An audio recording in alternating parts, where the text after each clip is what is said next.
Necromunda Hired Gun is a first-person shooter set in the Warhammer 40k universe. This was released by Necromunda Studio, developers behind Divine Sapromancy. The game boasts over 13 missions with a centralized hub for side missions, upgrades, and plenty of story dialogue. This game receives mixed reviews for its brain-dead AI and its lackluster storytelling, but you have to admit that this game is visually stunning.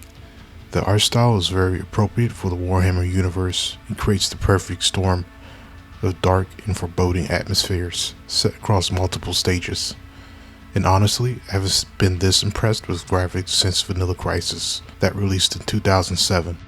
So here's my simple analysis video on discussing some of the art direction and graphical fidelity of Necromunda.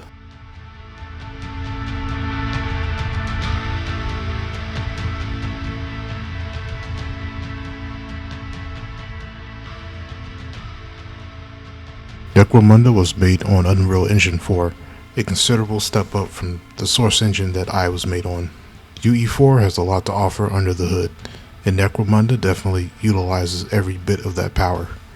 We get dynamic lighting, volumetric shadowing, and global illumination, high quality textures that are proper gritty, plenty of post-processing effects like bloom, depth of field, and motion blur, amazing particle effects, and much more. One of the most important things is optimization.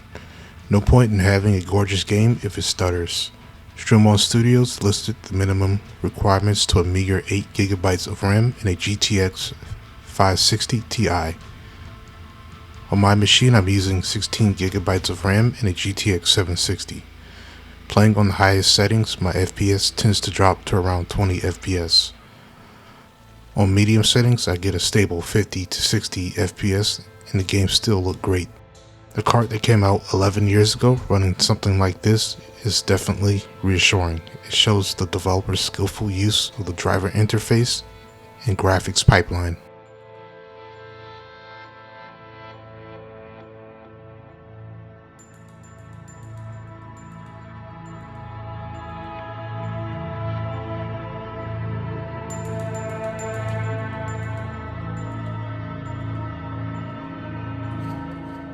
The player will come across many scenarios, my favorite being at the lower front deck of Colossus and seeing the gears heat up from friction.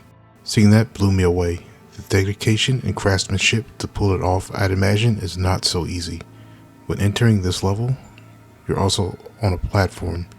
The ground starts to shake and you hear an eerie train horn giving the player a familiar yet unsuspecting insight about what's coming.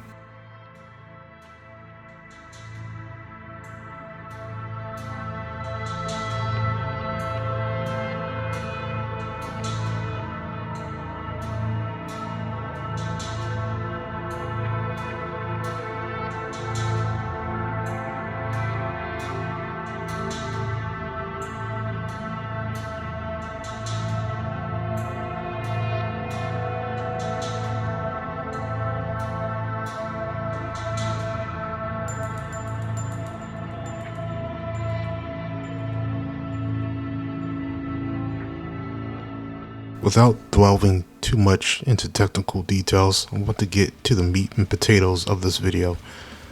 The immersion and feel you get from this game. Scanning over landscapes, we get much to take in. We get high ceilings, fractured landscapes, just that gothic imperial mechanized look that so many die-hard Warhammer 40k fans love. Almost everything is reachable. Nothing is wasted here. The lighting and post-processing effects set the perfect mood to an appropriate gloom and doom. The grandiosity of everything is simply breathtaking.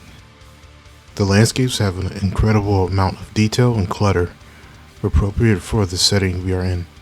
Skulls, debris, and monolithic structures looming over, giving a nice sense of dread and dreariness. Setting it all off with the perfect soundtrack to immerse you even further. The composers knew definitely what they were doing. They chose hard and screaming guitars with powerful chords with an epic core to top it all off.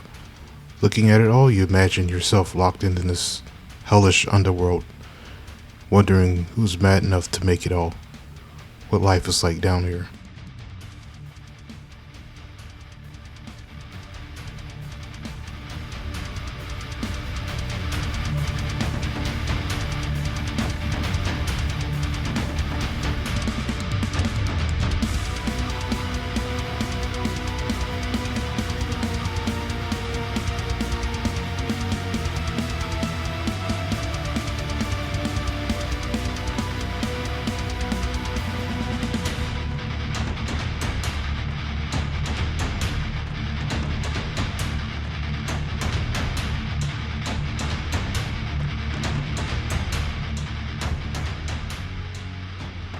We truly get to see the art direction and talent of developers Arlene Hubert and Dimitri Drew.